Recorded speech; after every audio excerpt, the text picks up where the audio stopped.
and welcome to another beer review. And today we're going to be doing apparently a classic English ale. Well, so it's been described that way. What's that on my foot? Nothing. So yes, and yeah, it's going to still be part of the Christmas Advent beer review series. Yeah, it gets easier to say, honest. But today we're going to be doing Ruddles Best from Greene. Now Greene, it's an old brewery and it's an old company. The brewery dates back to the 1800s. It's 1755 or something like that.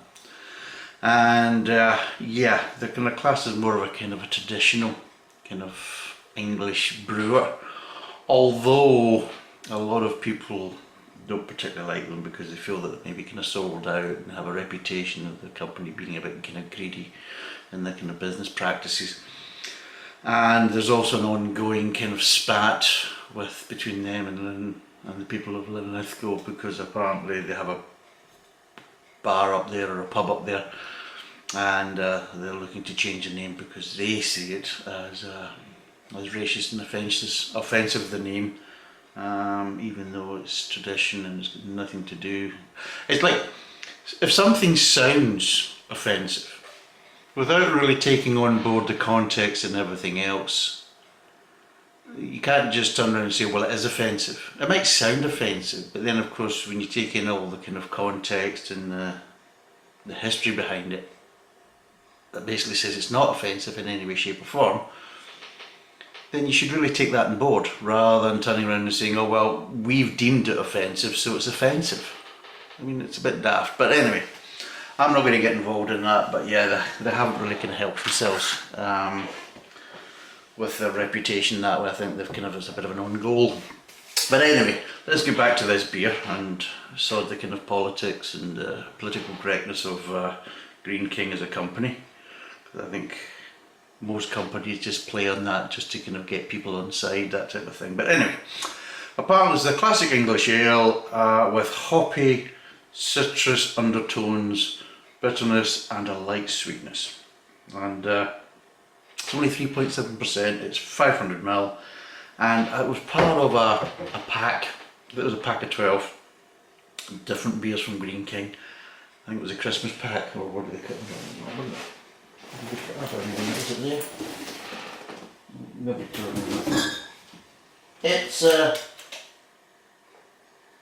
it's Rocking Rudolph's Festive Ales. Yeah, anyway, let's not get involved with that. So, what does it say about it? It's a 3.7. One of the major things is that this is quite a lot of Greene ales and products kind of fall within the kind of just after the First World War or just after the Second World War, where the alcohol of the beers was actually kept probably unnaturally low because of the restrictions and issues of basically coming out of wartime, brought not just because of difficulties with the companies kind of obviously brewing stuff and things like that, but obviously the difficulties of people having the money to actually buy the products and everything else. So there has to be a balance, and that's what the balance was found. So you find that a lot of Greene beers are quite unnaturally low, and that's the reason. We will go into more depth with that, because I think Greene product is also kind of coming up in part 2 of the IPA series, mini-series that we're doing. So we'll be breaking into the reasons of why the alcohol kind of percentages dropped after war times, and the reasons for that and why it continued. But anyway, let's get back to this one. It's has it got any spiel in it? So it says Ruddles Best is an English ale with, oh no, I've already read that, haven't I? Let's just say at the top there, isn't it? Is it? No.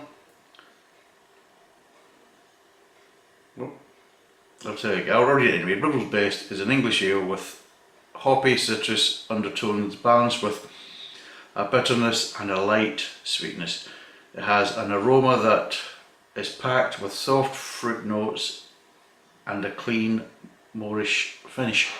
seems to be a lot going on for a light ale. I mean, it's got fruit, it's got citrus, it's got sweetness, it's got bitterness, it's got hoppiness, it's got blooming everything. You know, it's almost like a Chinese takeaway menu. It's just got everything on it. You know, my goodness. I mean, if this beer can deliver all this, why would you want to buy any other beer? I mean, this beer just is complete. It just delivers everything that you want. Anyway, let's crack it open and see what it delivers. So yeah, the price it wasn't working out at. Now, if it was 12 bottles, it was roughly about 40. So yeah, they're roughly about £1.20, £1.25 a bottle. So let's pour it and see what it does. So I don't know whether they're going to be classing this as an amber ale or they're just an English ale. I mean, it's like that type of thing. There's not kind of like differentiating or kind of really, by calling something an English ale, you're not really kind of categorising it. You're not kind of putting it into a category. So people try to say, oh well, it's not this, it's not that. Well, say we never said it did. You know, that type of thing. So it's like almost like a get out clause. But anyway, that's what it looks like. It's a kind of obviously a kind of light amber ale kind of ish. Doesn't mean it actually has the flavour tones of that. Now what am I getting? Getting malt, getting sweetness. Not getting any citrus, but I didn't think it would, because if it's an English ale with English hops, really where are you going to get the citrus from? You know, Goldings, Fuggles, all that type of stuff. It doesn't give you citrus. Right, I'm not getting any fruit. It's hard to smell bitterness. As you keep saying, it's a case as though bitterness doesn't really give an aroma. You can feel bitter. You can taste bitter and you can be bitter, but you can't smell bitter. So I can smell sweetness and I can smell malt. Two aromas that kind of go together. Right, so let's have a taste.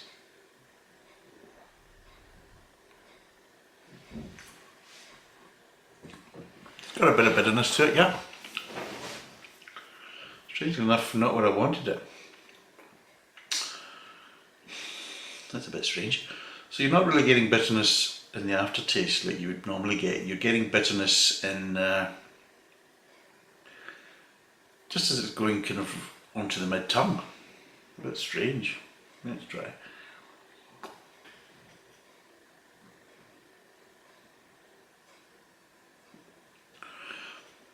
So yeah, you get a little bit of maltiness and sweetness to start with. Then it goes into kind of light malty bitterness. And maybe an ever so slight hoppy bitterness as well. So it's like a kind of mixture between a slight malty bitterness, a kind of light kind of burnt sugar bitterness. But light, not heavy. And of course you've got the hops backing that up as well. You're getting a bitterness from that. And that's all kind of mid-tongue. Nothing is really kind of in the aftertaste from the bitterness point of view.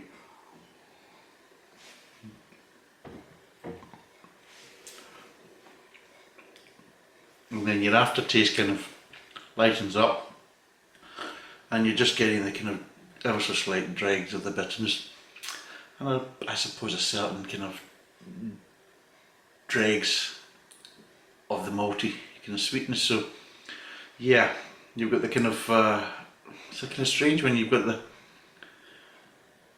the initial flavour profiles of the malty sweetness, and then of course you've got the secondary flavour profiles of the mid-tongue of the kind of hoppy bitterness, and then the two of them are just kind of tailing off together as the aftertaste, and then it dissipates kind of quite quickly and you're just left with nothing.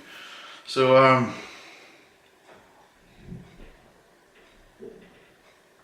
so yeah, I mean it's a nice enough beer, it's light enough. You don't really get the citrus, but I think maybe they're trying to say the hoppy kind of bitterness is kind of, can be construed as a kind of a citrusy kind of pithiness, that type of stuff. The kind of, you know, it's like kind of a pithy bitterness. It's not really. I mean, there's a bitterness, but I wouldn't honestly say it's giving you that kind of citrus.